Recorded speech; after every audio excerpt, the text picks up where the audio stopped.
오늘은 예수님이 부활하신 부활주일, 부활절 귀한 날입니다. 기독교의 시작이 되는, 또 교회의 생일이 되는, 근원이 되는, 근거가 되는 가장 복된 날, 축복의 날이에요. 부활의 기쁨이 우리 모두에게 함께하기를 소원합니다. 기독교는 예수 그리스도를 믿는 종교죠. 기독교, 그리스도교, 그리스도를 기독으로 음역하여서 기독교로 부르는 것인데, 그리스도, 예수를 말씀하는 것입니다. 예수 그리스도를 믿는 종교입니다. 그리고 정확하게는 예수 그리스도의 부활을 믿는 종교입니다. 예수님이 이 땅 가운데에서 행하신 모든 기적들, 또 주신 모든 말씀들, 또 살아가신 모든 생애, 삶, 모두가 다 귀하지만은 예수님 십자가에 고난당하시고 죽으셨다라는 것이 가장 중요하고, 또 그 모든 과정을 넘어서 부활하셨다라는 것이 가장 중요한 것입니다. 부활 신앙으로 하루하루를 승리하며 살아나가는 우리가 되기를 소원합니다. 기독교의 진단 기준은 단순한 거예요. 다른 어떤 것도 아닌 믿음이 있느냐인 것이죠.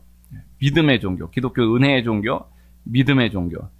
그래서 믿음으로 진단되는 거예요. 다른 것을 진단하면 뭐 다 이렇게 생각하면 맞는 것 같지만은 결국 믿음입니다. 그리고 그 믿음 가운데 가장 핵심이 되는 한 가지가 부활인 거예요. 그래서 이 사람 예수님 믿는 사람인가? 기독교인인가? 점검한다라고 하면은 단순합니다. 부활을 믿느냐? 예수 그리스도의 부활을 믿느냐? 예수 그리스도의 부활이다라고 이야기하지만은 부활이라는 단어 자체가 예수님이 근거되지 않으면은 없는 단어예요. 그래서 부활하면 예수 그리스도의 부활이에요. 네. 그래서 지금은 뭐 부활이라는 단어를 이렇게 저렇게 많이 쓰지만은 개념 자체가 예수님이 다시 살아나심으로 부활이라는 개념이 있는 거예요. 네. 이 부활이라는 단어를 뭐 많이 쓰지 않습니까? 네. 다 예수님의 부활이에요.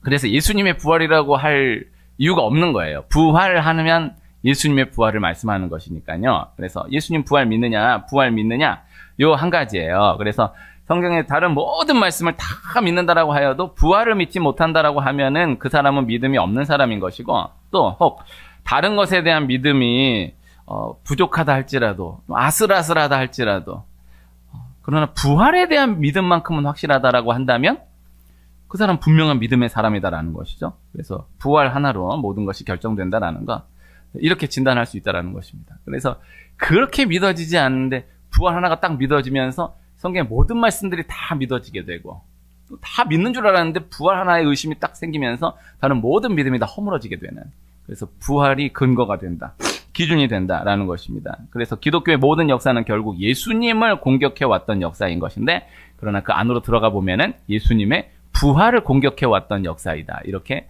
정리할 수가 있겠어요. 하나님의 아들, 하나님이신 예수님이 친히 사람의 몸을 입고 사람이 되셔서 이 땅에 오셔서 실제로 죽으시고, 완전히 죽으시고, 또 실제로 살아나셨다, 완전히 살아나셨다라는 것입니다. 그래서 상징이 아닌, 비유가 아닌 역사로서 완전히 죽으시고 또 완전히 살아나셨다라는 거예요. 이것 하나가 기독교의 핵심인 것입니다. 기독교의 변증, 중요한 역할을 하고 역사적으로 중요한 축을 감당해 왔던 것은 사실이지만은, 그러나 기독교는 결국 믿음의 종교예요. 받아들임의 종교예요. 그래서 예수님 정말 부활하셨는가를 연구하고 그에 대한 증거, 이런 이야기들 많지 않습니까? 보려는 게 아니라 유튜브에 보면은 부활절을 맞이해서 그런 것들이 참 많이 돌아다니더라고요. 네, 다 의미가 있고 역할이 있는 거라고 하겠지만은 부활은 선포예요. 네, 선포하고 받아들이는 거예요. 그래서 기독교는 선포의 종교이다, 어떤 증명의 종교, 변증의 종교다라고 보기가 어려운. 그래서 어떻게 예수님이 부활하셨다라는 것을 증명해낼 수 있느냐, 이런 움직임도 필요했던 움직임이고 또 지금도 계속되고 있지만, 그러나 결국 믿음이다. 그리고 자꾸 건들려고 하면 안 돼요. 예수님이 인성과 신성, 예수님 사람으로 오셔서 완전히 죽으신 거예요. 그리고 또 완전히 살아나신 것이다. 어떤 상징, 비유가 아닌 역사적 사실로서의 이 은혜가 늘 계속해서 지켜져 가기를 축복합니다. 그래서 예수님의 기적이 너무너무 중요하지만, 그러나 예수님이 십자가에 고난당하시고 죽으셨다라는 것이 가장 중요하고, 또 그것이 가장 큰 기적인 것이고, 또 예수님 주신 말씀이 또 너무너무나 중요하지만, 예수님 십자가에 고난당하시고 죽으셨다라는 것이 가장 중요하고, 또 그 자체가 가장 중요한 말씀이 되는 것이고, 예수님의 모든 삶, 생애, 행적이 다 중요하지만은, 그러나 예수님이 십자가에 고난당하시고 죽으셨다라는 그 행적 자체가 가장 중요한 거예요. 그래서 다 시대에 또 초점이 이렇게 저렇게 옮겨져 오면서 기독교가 지금까지 왔어요. 예수님 기적이 가장 중요하다. 네, 기적이 중요하죠. 귀하죠. 그러나 기적만을 또 강조한 신앙을 두고 핵심이다라고 보기가 어렵고, 또 예수님 말씀이 중요하다. 예수님 말씀 너무너무 중요하지만 또 말씀 자체만을 핵심으로 두기가 어렵고, 또 예수님의 삶, 예수님의 행적, 예수님의 생애, 이걸 또 너무 귀하게 여기다가 또 본질을 놓쳐버리는 경우가 많았고, 다 귀하지만은 예수님은 십자가에 죽으러 오신 것이다. 고난당하시고 죽으러 오신 것이다. 이 캐리그마적 신앙. 그래서 다 요렇게 역사적으로 사람으로도 다 기적이냐, 말씀이냐, 행적이냐, 삶이냐. 그러나 예수님 십자가에 고난당하시고 죽으셨다라는 것. 이것이 가장 핵심인데, 그러나 또한 예수님의 십자가 고난 죽음이 말할 수 없이 중요하지만은, 귀하지만은, 그러나 그 예수님이 부활하셨다라는 것, 다시 살아나셨다라는 것, 이것이 가장 중요한 하나의 핵심이 된다라는 거예요. 이 단순한 하나가 늘 기억되는 우리가 되게 소원해요. 그래서 다 이렇게 들으면 다 귀해요. 기적이 일어나야 돼요. 네, 기독교는 기적의 종교예요. 교회는 기적이 있습니다. 그러나 또 너무 기적에만 치우쳤다. 또 언제부터는 이신론으로 해서 모든 이적 기적을 다 무시하고 예수님 말씀만 귀하게 여기고, 네? 성경에 잠언서가 너무 귀하지만은 이것저것 다 띄다 보니까는 남는 게 잠언밖에 없어버리는 신앙은 또 귀한 신앙이 아니요. 기적의 종교예요. 네. 그러나 또 말씀만 또 붙들고, 또 예수님 생애, 예수님 삶, 낮은 자를 위해 섬기신 예수님, 너무 귀하지만은 또 그렇게만 나아가는 것도 또 이게 핵심이 아닌데, 그러다가 또 예수님이 십자가 고난 죽음, 그 핵심이에요. 그런데 또 예수님이 십자가 고난 죽음만을 또 귀하게 여기다가 아주 항상 이러고 사는 거야.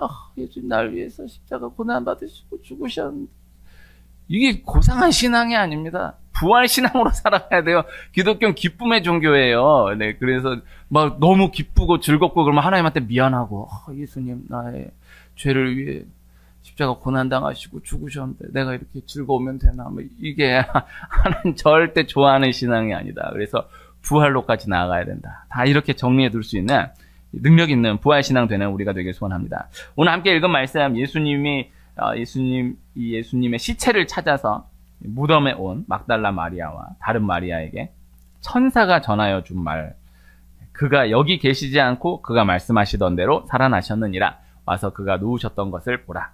이 한 절 읽었어요. 너무나 귀한 소식, 귀한 말씀이에요. 오늘 본문 말씀에서 한 번 더 생각해보고자 하는 말씀은 그가 말씀하시던 대로 살아나셨느니라. 그래서 그가 말씀하시던 대로예요.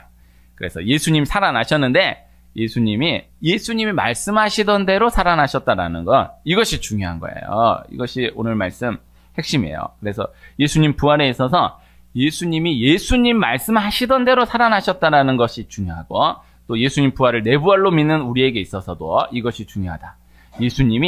예수님이 말씀하시던 대로 살아나셨다라는 것입니다. 마태복음, 마가복음, 누가복음, 요한복음 4복음서에 예수님이 직접 대놓고 어떤 비유나 상징으로 이야기한 게 아니라 대놓고 예수님이 사흘 만에 다시 살아나신다라고 말씀하신 말씀이 12번 나와요. 다 예수님 살아나신다라는 말씀들은 이렇게 저렇게 다 가득 차져 있는데, 그런데 그냥 대놓고 나 죽었다가 사흘 만에 다시 살아난다라고 딱 찍어가지고 얘기해 주신 말씀만 12번이 나와요. 예수님 그렇게 계속해서 말씀하신 거예요. 예수님 고난당하게 되실 것이다. 또 죽임당하게 되실 것이다. 그리고 사흘 만에 다시 살아나게 될 것이다. 살아날 것이다. 계속해서 말씀하셨던 거예요. 놀라운 것이 제자들이 그렇게 들었는데도 이거를 못 알아듣는 거예요. 이거는 못 믿었다라기보다는, 또 못 받아들였다라기보다는 못 알아들은 거예요. 그런 경우가 있어요. 많아요. 이 편에서 그런 경험이 있는 줄로 알아요. 그렇게 얘기했어요. 그렇게 아주 대놓고 어떤 돌려서 얘기한 것도 아니고 그냥 뭐 어떤 비유 상징인 게 아니라 그냥 대놓고 찍어서 그렇게 얘기했어요. 그렇게 분명히 들었어요. 근데 막상 그 상황이 되니까 엉뚱한 얘기 하는 거예요. 그런 경험 이 편에서나 경험해 본 적 없으세요? 못 들은 게 아니야. 그리고 흘려 들은 것도 아니야. 분명히 눈을 똑바로 쳐다보고 똑바로 들었어. 안 믿은 게 아니야. 이게 받아들이지 않은 것도 아니에요. 이거 다 분명, 오케이, 알아들었어. 다 분명히 딱 이렇게 딱 해서 알아들었는데, 나중에 딱 그 시간 가니까 엉뚱한 얘기 하는 거예요. 이거는 못 알아들은 거예요. 못 알아듣는 게, 무슨 말인지 못 알아듣겠는데, 이거는 좀 자기는 분명히 알아들었다라고 생각해. 전화해준 사람 분명히 얘기했고, 다른 게 없어요. 다른 게 없고, 그냥 딱 얘기했고, 분명히 알아들었는데, 나중에 딱 가니까 엉뚱한 얘기하는. 이런 경우 많은 거예요. 그래서 이때 제자들뿐만이 아니라 지금 우리에게 그대로 적용될 수 있다라는 것입니다. 어떤 다른 무언가에 완전히 매몰되어 있는 사람에게 완전히 여기에 딱 꽂혀갖고 여기에 완전히 푹 빠져있는 사람한테 그와는 전혀 상관없는 그러나 너무너무나 중요한 이야기를 계속해서 이야기하면 못 알아듣습니다.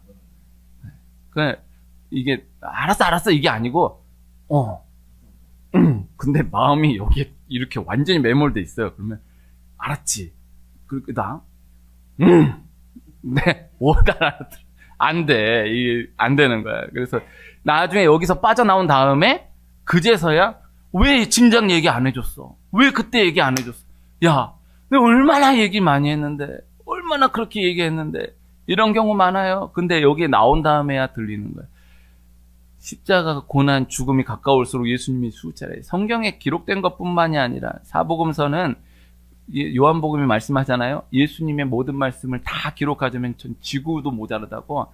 사복음서에 말씀된 그 자체가 전부가 아니에요. 예수님이 그 최소한이고 기록된 것이 최소한이고 수차례를 계속해서 거듭해서 말씀하셨던 거예요. 근데 못 알아듣는 거예요. 이게 마음이 콩밭에 있어요. 예수님 십자가에 고난 받으시고 죽으신다라고 하는데도 다 내가 예수님 오른편에 앉을까 왼편에 앉을까 여기에 딱 현황이 돼서 그거 아니라고 찍어주고 그래 얘기를 해도 네 예수님 알겠습니다 하면서도 안 돼. 결국 다 지나가서 그 상황 되니까 이게 전혀 엉뚱한 방향이 되는 거예요. 제자들은 그렇게 들었지만은 그러나 그렇게 못 알아들었어요. 그런데 오늘 말씀은 그렇게 못 알아들었음에도 불구하고 그렇게 주의하지 못하고 있었음에도 불구하고 그럼에도 예수님은 부활하셨다라는 것입니다. 오늘 말씀 이것인 것입니다. 그래서 하나님의 진행하심은 사람의 반응에 달려있지 않다라는 거예요. 사람이 생각하는 분위기와 느낌, 감정 또 이성에 달려있지 않다라는 것입니다. 오직 말씀에 근거하여서 진행된다라는 말씀을 전달해 드리는 거예요. 이것이 부활로 가장 극렬하게 증거된 것이다. 예수님 이 땅에 처음 오셨을 때 초림 예수님 베들레헴에서 태어나신다라고 분명히 기록하여서 말씀하고 또 그것을 또 알고 있어요. 대제사장들이 몰랐던 게 아니거든요. 바로 알고 있어요. 근데 베들레헴에서 과연 태어날 것인가 이렇게 기다리는 사람이 아무도 없는 거예요. 그렇게 분명히 얘기하셨음에도 안 되는 거예요. 그런데 중요한 거는 그럼에도 불구하고 예수님은 베들레헴에서 태어나셨다라는 것이죠. 요셉과 마리아가 예수님은 베들레헴에서 태어나셔야 해. 메시아는 베들레헴에서 태어나신다라고 했어라고 생각을 하고 베들레헴에 간 게 아닌데 그냥 호적해야 되니까 황제의 명령에 따라서 움직였던 것뿐인데 결국 베들레헴에서 태어나신 거예요. 다 성경의 모든 말씀들 다 그렇게 연결되는데 부활이 가장 극렬한 증거가 돼요. 그래서 예수님은 부활을 수차례 이미 말씀하셨어요. 그러나 그에 대해서 제대로 반응한 사람은 아무도 없었어요. 그러나 예수님 말씀하신 그대로 예수님 부활하셨다라는 것입니다. 이것이 꼭 기억되는 은혜가 있기를 축복합니다. 그래서 말씀에 근거하여서 하나님의 모든 역사가 진행된다라는 것. 그래서 분위기를 보면 안 되고 내 느낌이나 내 감정이나 내 생각을 믿으면 안 되고 이 모든 것들은 다 죽어져야 되고 내가 완전히 죽어져야 되고 말씀이 기억되어야 한다. 이 원리를 기억하는 우리가 될 수 있기를 소원합니다. 예수님의 부활은 예수님 부활 시점에서 돌아보았을 때에 성경 전체에 계속해서 말씀되었었음을 돌아보게 되는 거예요. 예수님 복음서에 기록된 예수님 다시 살아나실 것이다라고 한 말씀 그거는 뭐 당연하거니와 물론이거니와 성경 전체에 이것도 예수님 부활이었구나. 이것도 예수님 부활이었구나. 신약 성경 마태복음 1장 1절이 열리면서 아브라함과 다윗의 자손 예수 그리스도의 계보라 딱 열리면서 구약 성경의 모든 말씀들은 아브라함과 다윗의 자손 예수 그리스도를 말씀하기 위함이었구나를 열어주는 거예요. 그리고 부활 초점을 두고 생각해 놓고 보면 그 모든 말씀들이 다 예수님 부활을 말씀하신 거였구나. 예수님 부활을 말씀하셨던 것이었구나를 돌아보게 된다는 것이죠. 그래서 성경의 말씀들 전체에 어느 구간을 어느 초점을 두고 생각해 보아도요. 우리의 눈으로는 숨겨진 예수님의 부활 말씀들로 가득해 있는 거예요. 이것을 꼭 기억해 둘 필요가 있어요. 그래서 분명히 부활을 말씀하신 말씀이었음에도 불구하고 보이지 않았던 것뿐이고 또 예수님 부활하심으로 그 모든 말씀이 부활의 말씀으로 되살아나게 된다는 것, 이것을 말씀하고 있는 것입니다. 아브라함의 아내 사라가 경수가 끊어진 이후에 아들 이삭을 잉태하여서 낳게 돼요. 하나님이 그때까지 그렇게 두셨던 거예요. 그래서 이삭의 탄생은 예수님의 부활을 예표하는 대표적 말씀이 돼요. 이걸 다 살펴볼 수 없겠지만요. 조금만 생각을 해보면요. 네, 그래서 사라가 이삭을 잉태해서 낳게 되었다. 이 자체가 예수님 부활을 말씀하는 것이고 또 후에 아브라함이 그 이삭을 번제로 바치라는 하나님 말씀에 순종하여서 이삭을 데리고 모리아산으로 올라가요. 히브리서 기자는 이것을 부활 신앙에 근거한 아브라함의 믿음이었다라고 분명하게 드러내어서 말씀하고 있는 거예요. 아브라함을 믿음의 사람이라 하는 이유, 아브라함의 말씀들, 창세기 12장부터 시작되는 아브라함 말씀들을 쭉 세세하게 살펴보면 참 믿음의 사람이다라고 보기가 어려운 참 애매한 이게 믿음의 사람인가 싶은 이야기들이 계속되는 것을 볼 수 있어요. 그러나 실제 결국 가장 중요한 증거가 아브라함이 예수님 부활을 믿었던 사람이었다라는 것, 실제 몸으로 믿었던 사람이었다라는 것이 히브리서 11장 19절 말씀으로 증거됩니다. 그가 하나님이 능히 이삭을 죽은 자 가운데서 다시 살리실 줄로 생각한지라 비유컨대 그를 죽은 자 가운데서 도로 받은 것이니라. 그래서 아브라함이 하나님보다 이삭을 더 사랑할 수 없습니다. 저는 아들 이삭이 너무너무나 귀하지만 하나님을 더 사랑합니다. 그것도 인격적으로 적용적으로는 생각해 볼 수 있지만 히브리서 기자는 분명하게 얘기해요. 하나님이 이 아들 이삭을 통하여서 유업을 이어가신다라고 분명히 말씀하셨다. 그런데 그 하나님 번제로 바치라고 하신다? 그럼 바치면 얘를 죽은 자 가운데서 살려내셔서 이 이삭을 통해서 유업을 이어가게 하실 것이다. 이 믿음이 있는 거예요. 대책 없는 믿음이에요. 신구약 성경 전체를 통틀어도 이 믿음을 넘어가는 믿음이 없어요. 그걸 갖다 죽이는 거예요. 내가 갖다, 그래서 하나님이 설마 죽이라고 하시, 이게 그렇지 않아. 그냥 갖다 주는, 하나 탁 말리는, 아브라함아. 너는 믿음이 있는 사람이다. 네가 경외하는 줄 알겠다라는 것이 사랑에도 초점이 있지만은, 두려움에도 초점이 있지만은, 믿음에 초점이 있는 거예요. 너는 이렇게 말씀을 믿는구나. 그 말씀을 있는 그대로 너무 순전하게 믿는구나. 대책 없이 믿는구나. 얘 갖다 죽여도 얘를 살려내가지고 이어가실 거라고 믿는구나. 하나님 거기서 너무나 기뻐하시는 거예요. 그렇게 통과되는 거예요. 이게 부활신앙이에요. 후에 요셉이 구덩이에 던져졌다가 보디발의 집으로 팔려가잖아요. 요 자체만도 부활을 말씀하는 말씀이에요. 구덩이에 던져진 순간 끝이에요. 그 구덩이. 이미 딱 구덩이에 던져진 순간 끝이에요. 구덩이 던져지는데 구덩이에 물이 없었더라라고 말씀해요. 이 자체가 이 부활을 말씀하는 말씀이에요. 그 구덩이에 던져졌다가 나와요. 유다형을 통해서 건짐을 받아요. 그리고 보디발 집으로 노예로 팔려가요. 그걸 두고 세상에 어떻게 노예로 팔려가냐? 물론 중요한데 그 시각에만 똑 놓고 보면은 노예로 팔려간 게 중요한 게 아니고 구덩이에서 나왔다라는 게 중요한 거예요. 그래서 요셉은 내가 왜 노예로 이렇게 팔려서 이렇게 고생을 하고 있느냐를 생각하는 것이 아니라 내가 어떻게 구덩이에서 빠져나왔을까를 생각하는 거예요. 부활신앙으로 애굽의 모든 이야기들을 다 견뎌나가는 거예요. 그래서 보디발 집에 가서 감옥에 가서 우리 이 시각으로 놓고 보면 아버지 야곱 밑에서 행복하게 살았어야 할 요셉이 형들에게 미움받아가지고 보디발 집에서 저렇게 고생하네. 아니 그리고 믿음 지키려고 했는데 감옥까지 가서 저렇게 고생하네. 그러나 그 안으로 들어가면 요셉은 그렇지 않아요. 나는 구덩이에 빠져 죽은 끝난 인생이었다. 하나님이 건지셔서 보디발 집으로 파셨다. 그리고 감옥에서나마 살게 하셨다. 그 구간도 놓고 보면은 그것도 부활신앙이요.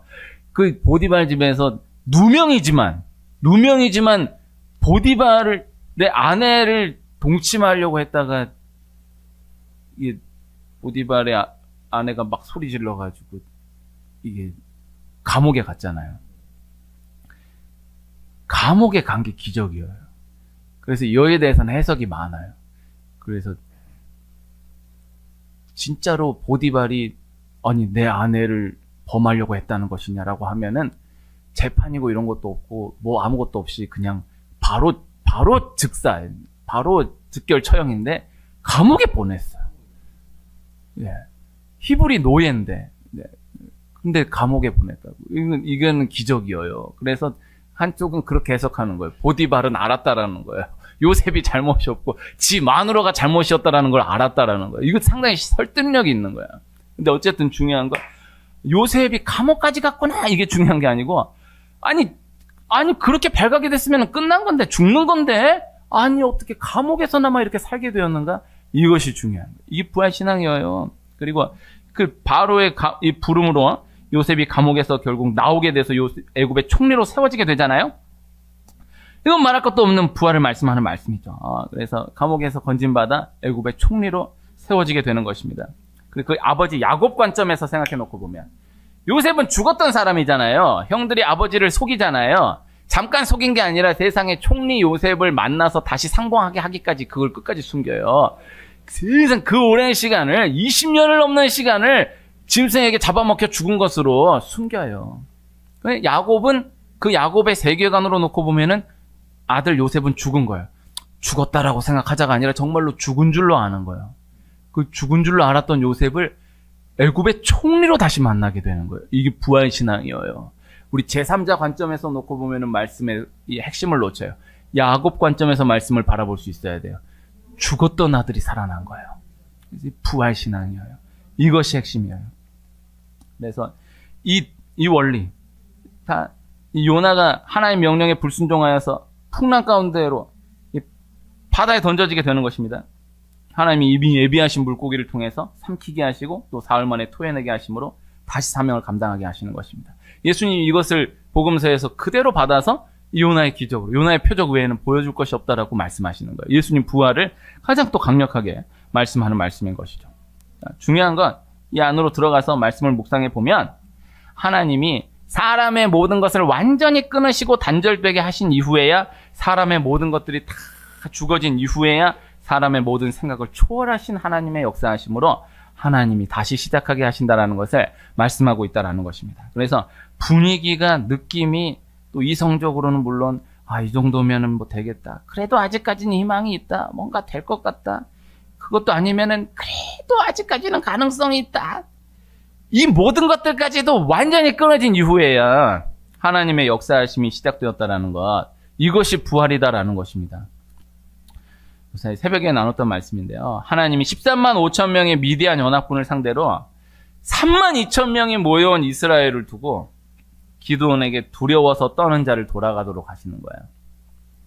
그래서 2만 2천 명이 두려워서 떤다고 돌아가요. 세상에 전쟁한다고 왔는데 다른 이유도 없고 두려워서 떠는 자는 돌아가라 하니까 냉큼 2만 2천 명이 돌아가요. 그래서 10,000명이 남아요. 그런데 그 10,000명 가운데 또 하나님 300명을 또 출연해요. 그래서 300명만 남기시는 거예요. 왜? 3만 2천 명으로 13만 5천 명 이기면 니들이 이긴 줄로 생각한다라는 거예요. 10,000명으로 13만 5천 명을 이겨도 니들이 이긴 것으로 생각한다라는 거예요. 300명 정도로 13만 5천 명을 이겨줘야 이거는 하나님이 하신 것이다. 부인할 수가 없다라고 한다라는 거예요. 하나님이 그렇게 몰아가시는 거예요. 이것이 부활신앙이에요. 아브라함이 75세에 부름받아서 하나님 잘 믿어요. 그래도 아슬아슬하지만 그래도 하나님을 놓치지 않고 가요. 그리고 한 10년 정도 지난 이때에 이삭을 낳게 하셨으면은 이 원리가 안 된다라는 거예요. 그래서 그래도 내 믿음을 놓지 않고 10년 따라왔더니 하나님 그래도 내가 믿어가지고 이 아들 이삭 받았다. 이 원리가 안 된다라는 거예요. 그래서 하나님이 완전히 끊어지게 하신 이후에야 91세 된 사라를 통해서 이삭을 낳게 하셨다라는 것입니다. 이것을 기억해야 하는 것입니다. 요셉이 감옥에서 나온 이야기를 조명해 보면 감옥에 갇힌 다음에 술 맡은 관원장이 요셉이 술 맡은 관원장의 꿈을 풀어주고 나서 복직이 될 때에 내가 너 얘기해 주겠다고, 너 풀어달라고 얘기해 주겠다고 하고 나가거든요. 그때 그 상황 가운데에서 술 맡은 관원장이 나가가지고 그 요셉이라는 애 풀어줘라 그러면은 바로 풀리는 거예요. 그때 이 질서로 놓고 봤을 때는. 근데 이걸 까먹어요. 요셉은 아무것도 모르면서 계속 기다리고 있는 거예요. 그렇게 2년이 흘러가요. 이게 부활신앙이에요. 거기서 술 맡은 관원장이 나가가지고 얘기해줘서 꺼내주면은 술 맡은 관원장이 꺼내준 것으로 인정이 되는 거예요. 아, 술 맡은 관원장이 풀어줬다, 꺼내줬다. 이 모든 것들이 완전히 끊어진 이후에야 하나님이 역사하시기 시작한다라는 것입니다. 바울이 그 모든 사역이 한창 진행 중인 가운데에 감옥에 갇혀버려요. 놀라운 것이 바울이 감옥에 갇혀버리니까 본격적으로 복음이 진행되기 시작하는 거예요. 그 과정을 묵상해 보면 재미있어요. 바울이 정말 열심히 할 수 있는 것들이 많고 다 해나가는 것, 다 된다고 생각했는데 사실 바울의 그 사역 가운데 많은 열매가 거두어졌다라고 보기가 어려운데 세상 그 상황 가운데서 바울이 감옥에 갇혀버려요. 할 수 있는 게 없어요. 근데 바울이 감옥에 갇힌 가운데에서 그래도 할 수 있는 것을 찾아서 그 안에서 예배하고 그 안에서 편지 쓰고 하는데 바울이 감옥에 갇힌 그 상황을 기점으로 복음이 더 놀라운 속도로 펼쳐져 가는 것을 보게 되는 거예요. 놀라운 거예요. 그런데 그 바울이 로마를 그렇게 가기를 원해요. 놀라운 건 하나님이 바울이 죄수 신분으로 로마에 가도록 하시는 거예요. 그때 죄수의 신분이 아니었으면 로마로 갈 수가 없는 거예요. 놀라운 거예요. 그래서 그 상황 가운데 감옥 갇힌 이야기를 또 조명해 보면은 그 벨릭스가 풀어줄 것처럼 하는데 안 풀어주면서 그렇게 2년이 지나요. 누구 약 올리는 것도 아니고. 요셉이 술 맡은 관원장이 오늘 얘기했겠지? 잠깐 뭐가 늦어지나? 오늘이면 소식이 오겠지? 이렇게 2년이 가는 거예요. 바울이 벨릭스가 오는데 벨릭스 말 한마디면 풀어주는데 매일 오는데 이러고 2년이 가는 거예요. 네, 그 벨릭스를 통해서는 역사가 안 돼. 놀라운 건 그렇게 로마로 가게 하시는 거예요. 하나님이 술을 쓰면 요렇게 되면 요렇게, 아니면 요렇게, 아니면 요렇게. 이 모든 것들이 싹 다 끊어진 상황 가운데에서 하나님 열어가신다. 하나님 친히 역사하시는구나. 이 경험이 있어야 되는 것입니다. 그래서 예수님 부활하셨다라는 것이 그 당시 상황으로, 분위기로, 느낌으로, 생각으로 전혀 무언가가 일어날 것처럼 보이지 않는, 요만큼도 기미가 보이지 않는 그 가운데 예수님 죽어버렸으니까요. 사람 모든 것들은 다 완전히 끝난 그 상황 가운데에서 느닷없이 예수님 살아나시는 것입니다. 완전히 모든 생각을 넘어서 다시 살아나시는 것입니다. 이것이 대반전이 중요한 거예요. 그래서 이게 그 만 가지 수를 생각해 놓고 요렇게 되겠다. 그걸 넘어가는 거예요. 많은 예로 들은 적이 있었는데 요새 제가 드라마를 안 봐서 모르겠는데 김수현 씨라고 드라마 작가분 계시지 않습니까? 한창 어느 드라마 이렇게 인기를 막 달리고 있는데 그때 벌써 이제 인터넷이 발달하니까 사람들이 막 말하는 거예요. 그렇게 해가지고 바뀐 경우가 많거든요. 근데 김수현 씨는 제가 그때 봤던 자료로는 김수현 씨가 유일하다라고 봤어요. 김수현 씨는 모든 그 대본을 다 써놓고 촬영에 임하도록 한다라는 거예요. 다른 작가분들은 한 3, 4화 정도 써놓고 촬영하면서 분위기 보면서 계속해서 글을 써나간다라고 하는데 김수현 씨는 아무리 장편이어도 다 맞춰놓고 촬영에 임하라는 거예요. 그래서 촬영에 임하면서 이분은 작가분이 꼭 촬영장에 와서 그거 아니라고 그러니까 감독이 김수현 씨가 너무 대단하니까 거기에 맞춰가지고 또 하는 거예요. 네, 그렇게 또 맞춰가는 거예요. 그래서 또 그렇게 열어가는. 근데 인기가 너무 일어나니까 사람들이 막 이건 앞으로는 이렇게 전개돼야 된다.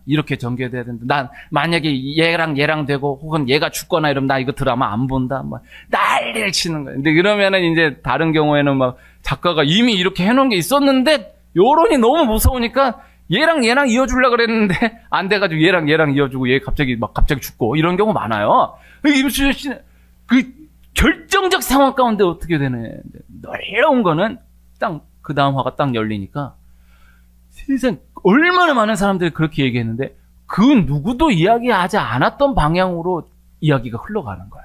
근데 그렇게 이야기가 흘러가는데 그 수많은 여론이 거기에 대해서 아무도 토를 달지 못해. 이렇게 이야기가 전개될 줄 몰랐다. 이렇게 전개될 줄 몰랐다는 거야. 그래서 이렇게 안 되면 나 안 본다 하는데 딱 여니까 그 놀라운 거는 정해져 있었던 거예요. 김수현 씨의 대본은 정해져 있었던 거예요.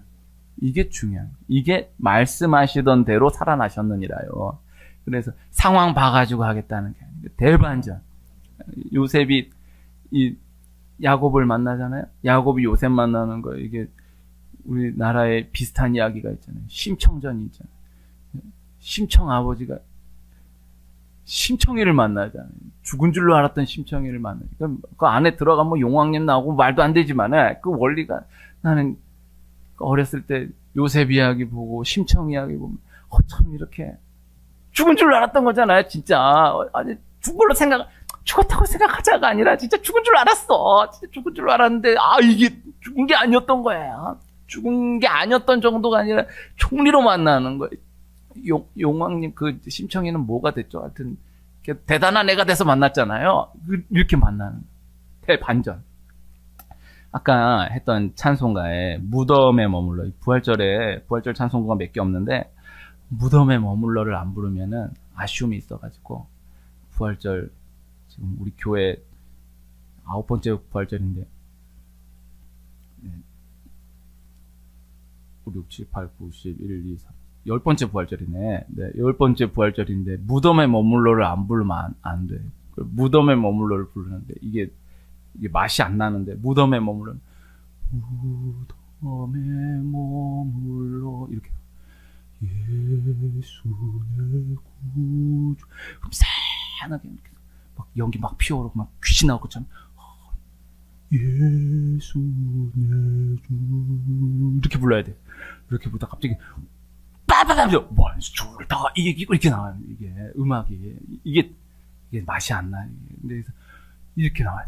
이렇게 완전 암전 때 호기모가 이러다가 갑자기 원수를 다 이기고 이렇게 나와야 돼. 이게 부활이요. 이게 이 원리를 내가 제 수준으로 생각했던 게, 제가 몇 달 전에 저희 아들이 저한테 아빠는 가요를 언제부터 들었나요? 아빠는 가요를 한 3학년 박남정 씨 나올 때 정도부터 들었던 것 같다. 아들 5학년이니까 5학년 때 무슨 가요를 들었나? 5학년 때를 돌아보니까 5학년 하반에 신승훈의 보이지 않는 사랑이 그때 어마어마했지. 모든 기록을 다 가르쳐. 한번 들려달라는 거예요. 그래서 들려줬는데 이건 노래를 모르면 이게 좀 와닿기가 어려운데, 그 진짜 한 획을 그은 노래인데, 거기에 이제 어제는 사랑을 오늘은 이별을 쭉 나가거든요. 그리움 때문일, 그 다음에 거야, 이런 다음에 딴딴딴딴 이렇게 나가거든요. 얘가 놀라는 거예요. 거기서 아빠, 난 이 음악이 이렇게 전개될 줄 몰랐어. 그리움 때문, 막 열창을 하다가 그리움 때문일 거야, 따다다 이렇게 나가는 거야.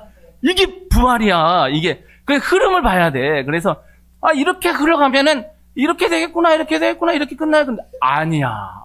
딱 여니까 어느 누구도 생각하지 못한 대반전이 일어나는 거예요. 이게 예수 그리스도의 부활이에요. 이것을 반드시 삶의 현장 가운데 지니고 있는 은혜가 있기를 축복합니다. 그런데 딱 되니까 이렇게 될 줄 몰라. 말씀하시던 대로 살아나셨느니라. 이렇게 이야기가 전개될 줄 몰랐어. 아니야. 이미 벌써 여러 차례 성경 전체를 통해서 계속해서 말씀하셨던 거야. 이거를 실제로 몸으로 경험하는 은혜가 있기를 축복해요. 그래서 하나님 이렇게 하실 줄 몰랐어요. 이렇게 하실 줄 몰랐어요. 정신 차려놓고 보니까 하나님 그때 이미 그렇게 말씀하셨고 그렇게 사인하셨고 그렇게 인도하셨었거든요. 다 돌아버지는 날이 와요. 그래서 전혀 기미가 보이지 않는, 전혀 분위기가 그럴 상황이 아닌데 완전히 끝난 이후에, 죽은 이후에야 그 죽은 줄로 알았던 말씀이 되살아나는 은혜가 있기를 축복합니다. 그래서 비행기 조종사는 계속해서 계기판 보는 훈련을 한다라고 하잖아요.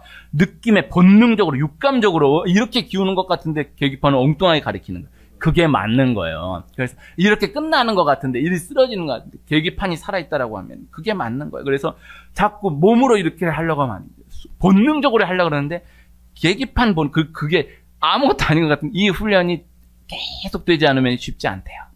그 계기판 훈련. 그래서 자꾸 상황이 이렇게 되겠구나. 현장 보면 이렇게 되겠구나. 말씀을 봐야 돼. 말씀이 이렇게 얘기하고 계신다. 말씀이 이렇게 말씀하고 계신다. 그래서 난리가 난 상황 가운데에서 내 느낌을, 분위기를 보지 말고 말씀이 이렇게 말씀하고 계신다. 단순한 믿음으로 나아가는 은혜가 있기를 축복합니다. 그래서 말씀하신 대로 부활하셨어요. 말씀하신 대로 우리 상황 가운데 부활의 은혜를 경험하게 하십니다. 죽으시고 부활하신 예수님에 대한 분명한 믿음이 있는 우리 삶 가운데, 문제 상황 가운데 이 부활신앙이 구체적으로 실제적으로 계속해서 기억되며 목도되며 발휘되는 은혜가 있기를 축복합니다.